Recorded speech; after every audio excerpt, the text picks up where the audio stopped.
LCTR here, and Battlebit Remastered's success charges forward by the day with new updates and new players galore. So let's talk 5 essential tips and tricks for Battlebit. Let's crack on. You may have noticed that a lot of players drop their magazines on the ground, sometimes on purpose, but often not. For me, it felt like it was happening so much that I had to tidy up the area I was in afterwards after the firefight. This also meant that when I got more ammo, I couldn't get as much as I had lost a lot of magazine capacity along the way. So first tip is to head into the controls section of settings, find the top gameplay area and reload style. You have a few options on how that functions. I ended up favouring the final option of 1 tap is tactical reload, 2 taps is drop the magazine. So now I need to consciously intend to drop the mag. By default, button press is the normal reload and keeping the magazine, aka the tactical reload. Your vehicles can act as spawn points, something that many players seem not to know. There are 2 things that need to be in place for this to work though. Firstly, it needs to have the engine off, so press E before you get out. And secondly, it needs to be in a spawnable area, and you can see those as coloured areas on the map. Where these areas are depends on the map and the mode. For some of the large maps, those areas only cover from the main spawn to the first capture point, but for others they cover the entire map, so you can choose where to stash, say, a quad bike or something in a bush, or some place to allow your team to spawn there as if it's like a spawn beacon. It's massively useful. Let's talk rebinding your keys.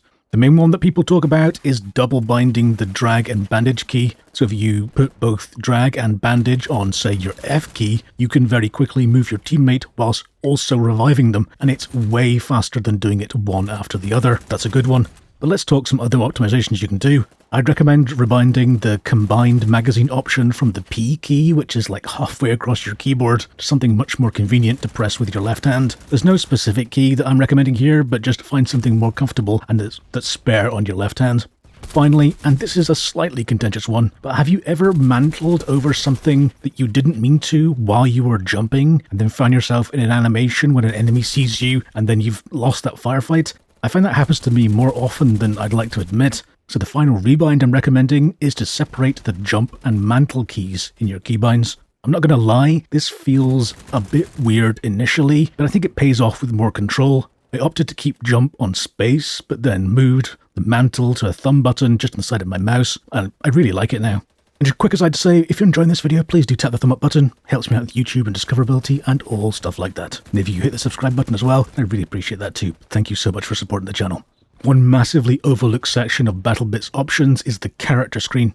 The name seems to suggest, at least to me, that these are the cosmetic options and that the loadout selects everything about the kit you're carrying. And although there are cosmetic options in here in the character section, there are also kit options that affect things like the number of utility items you have, the number of magazines for primary and secondary weapons, movement speed, and even my highly prized aiming speed, and more. So for an example, let's look at the ubiquitous medic. If we select the helmet, we can see that if we swap from normal to empty, we lose 12 durability, which I'm guessing is effectively armor, but we gain 10% more aiming speed. Looking at the chest armor, we have even more options. Moving from normal to light drops the durability, throwables, and halves the number of primary magazines. Not sure that's a good trade, as you only get 5% run and aiming speed back in return. But going from normal to heavy almost doubles the durability and gives you another primary mag and throwable. It only costs you 2% run and aiming speed. Honestly, that's a trade I'm more willing to take. The backpack is the last really important one, in my opinion. Here for the medic, we have an option of going from normal to light. As you're not really a player who uses gadgets, this might be of interest as it drops 1 primary and secondary gadget and gives you a bonus 2.5% running and aiming speed. So keep the character options in mind when you spec your loadout. It's not just all about the weapon and its attachments for changing how effective you are on the battlefield. And for example, snipers can double the number of mags they have with these options, and they could really do with all the ammo they can get. There are optimizations and choices to be made in the character menu as well. Lastly, but very importantly for your snipers, keep in mind that you can zero your sights for longer and shorter ranges. This is obviously easiest done in conjunction with a rangefinder attachment. It'll show you the distance when you're actually inside your scope at the top. But if you hold the Alt key and scroll the mouse, the lower number in the scope is the range you are setting to 0.